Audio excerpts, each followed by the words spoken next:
Welcome to the Jump, your destination for all things MSU. If you've got a story, we've got the jump on it. My name is Houston Maneri, and today I'm joined by Bleu Vargas, Assistant Director at Auraria Campus's LGBTQ Student Resource Center. So, Bleu, can you introduce yourself and tell us a little bit about your role at the LGBTQ Student Resource Center? Awesome. Well, my name is Bleu Vargas. I use they, them, she, her, and shop pronouns, and I serve as the Assistant Director for the LGBTQ Student Resource Center at Auraria. And much of my role is to provide and cultivate shared space and plan events for students of all genders and sexualities at the Auraria campus. But I also am able to provide individual and collective support for students that are navigating different resources on campus as they're navigating their college journeys. And a huge part of my job is to also advocate for students, for LGBTQ students, in various committees and spaces where I see myself with different campus partners on campus. That's awesome. We really appreciate your help here at MSU.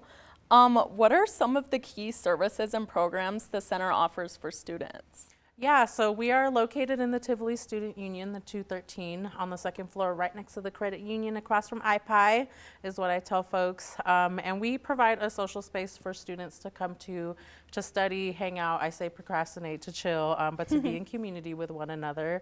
But we also provide safer sex supplies, menstrual products, a library full of books and media that students are able to check out, literally in a checkout process that they can check out. And folks can just come in and go as they please, and various students come in for different needs. Nice, that's so fun. What are some of the biggest challenges that LGBTQ students face today, both on and off campus? Yes, so in my almost 3 years in this role, I've noticed that a lot of students are facing housing and food insecurity, and so we've had to work with our different care teams on each respective campus to provide some housing resources for students with individualized needs. And then I've noticed that our students are utilizing our fridge to store some of their food that they collect from the food pantries, so also seeing that there's a benefit to the basic needs and getting the food that they need to be able to function and navigate their college journeys. Yeah, absolutely. That definitely helps a lot of people out, and we really appreciate your help. Why do you think it's important for students to have a dedicated LGBTQ space on campus to study, relax, and build community? Yeah, I think our space just provides an area for folks to be able to relate to one another. There's a lot of knowledge sharing that occurs in the space, and folks sharing their different experiences where they're able to just relate to one another and be in community.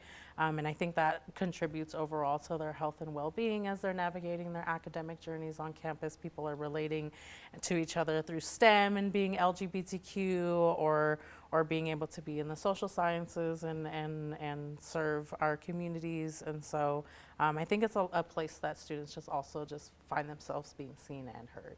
Yeah, for sure. It definitely sounds like such a fun and inviting space to be a part of, for sure.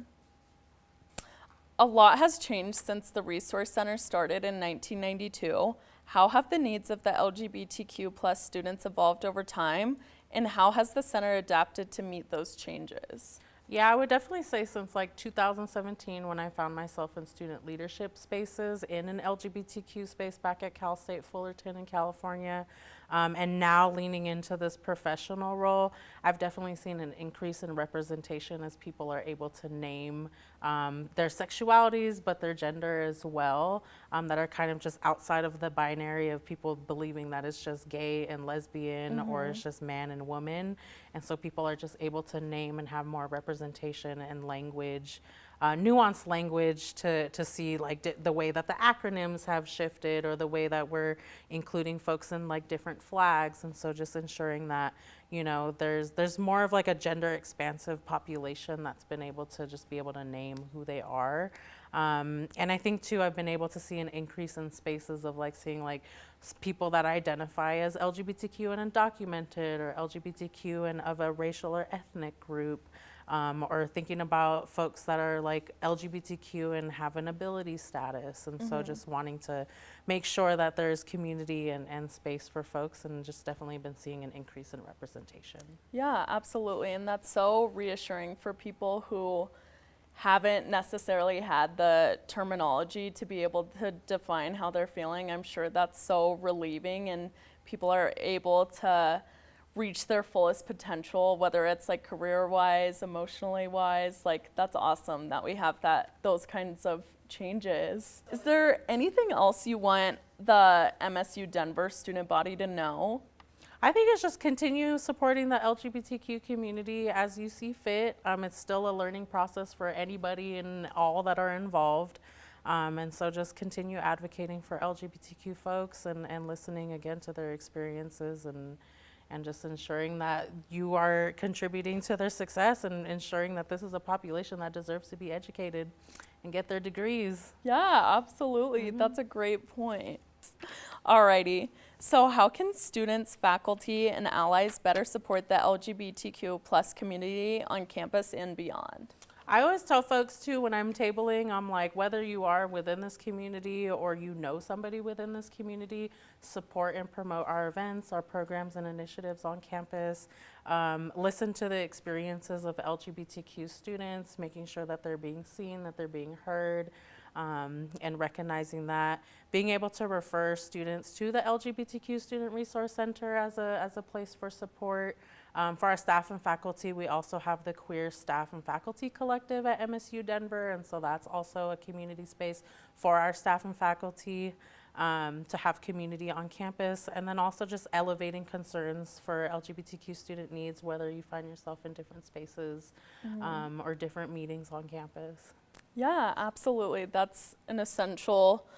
Those are definitely things we all need to take into consideration. Thank you so much, Blue, for coming on our show today. And thank you all for watching and being a part of the MSU Denver community.